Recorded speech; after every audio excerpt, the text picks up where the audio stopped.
Hi everyone! In my previous video, I mentioned that managing expenses in my short-term and long-term rentals are kind of my weakness, and something I really want to focus on this year because considering the consumer sentiment and recession, now it's more important than ever to not be complacent and look for ways to save money, especially with the expectation that everything's going to be costlier this year with inflation. If you're new here, hello, my name's Lydia and I manage a short-term rental in Florida and a long-term rental here in Minnesota. All of this is still relatively new to me with this whole journey starting about 2 years ago, but with that said, here are the 7 strategies that I'm using to reduce my expenses this year. The first thing is tracking expenses. When you keep a good habit of reviewing your expenses month to month, you A, understand where you're spending the money and where you could cut back, and B, come tax time, you're not missing out on important deductions. Currently, I'm using both Baselane and Stessa for my bookkeeping, and that brings me to the second thing I'd like to do is to kind of streamline my banking/services that I'm using. So with a short-term and long-term rental, I have bookkeeping needs, I have business checking needs, and I also like utilizing an online platform for collecting rent because no one wants to deal with like physical checks and physical cash, right? And previously I was using Avail for my rent collection tool. However, they've recently increased costs to $7 per month,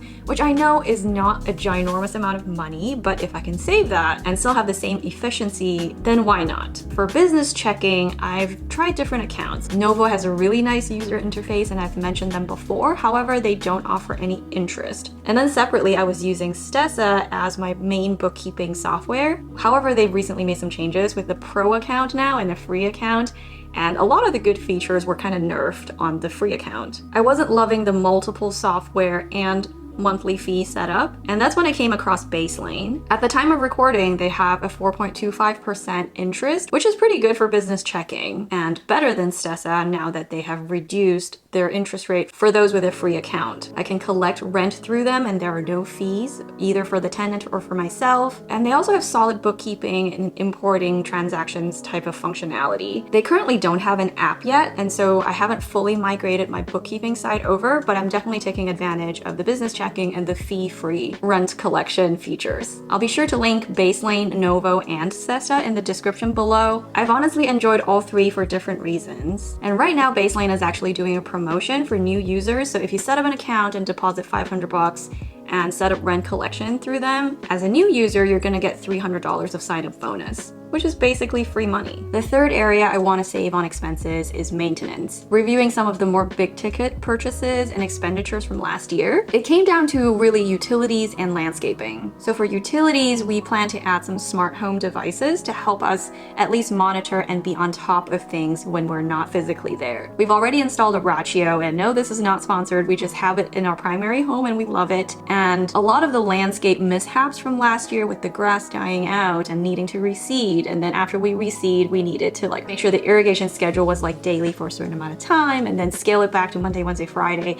It was a lot of irrigation changes, and so we ended up spending money just to have someone go out there and adjust the irrigation schedule.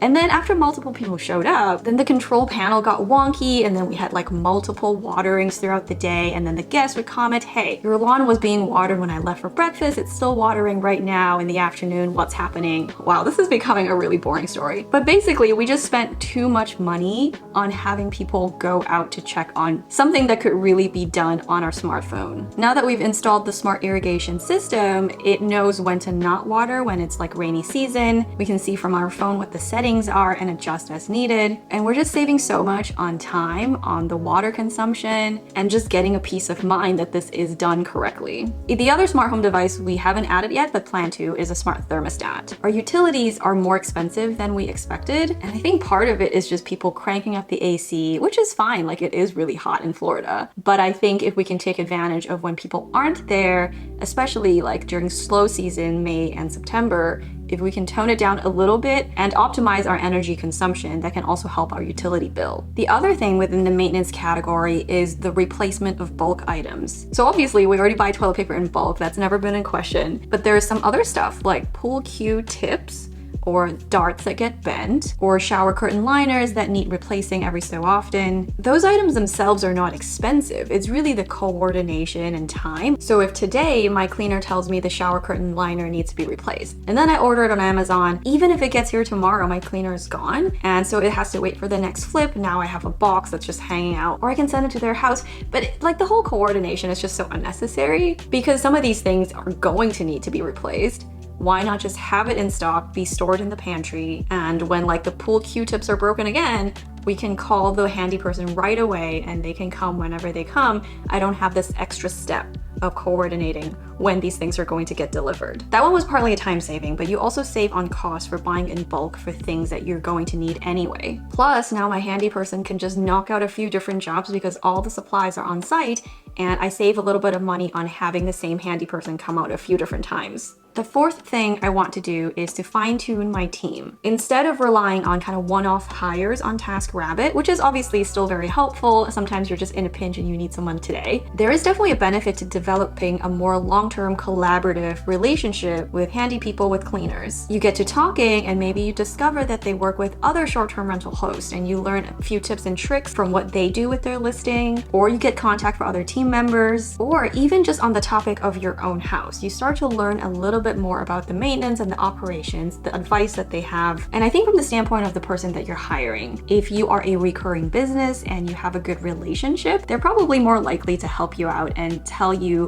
what you may need to think about coming up next and provide more advice, thus saving you from spendy fixes down the road. And they get something of value from this relationship too. You're more likely to refer them. It just makes it a win-win for both parties. Oh, and obviously from the expense perspective, you get to save on the fees charged by TaskRabbit and Turno for every task that you do. Number 5, and I hate to admit this one, but I think I need to be a little more judicious with the fun spend. For example, last year we spent on an arcade machine because it is a business expense and it makes a listing better, but also partly it's because it's fun and I wanted to buy it. I feel like I can get easily excited about cute kitchenwares, cute decor items, things that we don't absolutely need but would be nice to have. But I have to recognize not everything makes an impact on the guest experience and not everything has a true ROI. So going forward, I think I need to ask myself, do I actually need it? And if so, what are the alternatives? What are all the options? What is the difference between all the options in terms of the durability, the quality, and the cost? Do I really need fancy spa hand soap, or does like a generic one also work? For the trips too, yeah, even though they are a business expense, if I take out the enjoyment piece and we're not going for enjoyment at all, is there a more economical way of doing the same thing? Like, could I have my assistant walk through while FaceTiming me to show me what the state of everything is? Flying a family of 5 out there is not cheap, especially the way airfares are right now. And also, honestly, it's not the most efficient. I don't love cutting out the travel component because that is partly why we got the house, but I think we have to be a little more mindful and intentional about how many times we go there and with whom. And I think obviously we'll still go there and enjoy the space, but maybe not twice a year in large groups. Number 6 is reassessing the marketing. It may be less obvious because by the time you get your payout, the commission is already taken out, but between Airbnb, Vrbo, Booking.com, Marriott Homes and Villas, if you're on there, there's a commission, and it can range anywhere from 3% to like 18%. In a way, I should be thinking of them as marketing expenses. We haven't gotten any bookings through Furnish Finder, and it makes sense. It's a bigger beach house. It would just be too costly for someone to book for a whole month. And the few inquiries that we got, it never worked out because we would already have bookings for weekends sprinkled here and there. And so no one has ever been able to book it for like a 3-month chunk that they want. So the Furnish Finder subscription was an easy elimination for me. For the other platforms, Airbnb and Vrbo have been working pretty well so far, but I think it would still be good to set up direct booking. I have a few more things to figure out in terms of the legal/insurance stuff. And I also want to think a little bit harder about how much money do I think I can actually save, or how much extra revenue I can generate versus the time I would have to put in, or the changes to insurance, or any additional legal things I have to set up. And kind of weigh the pros and cons there.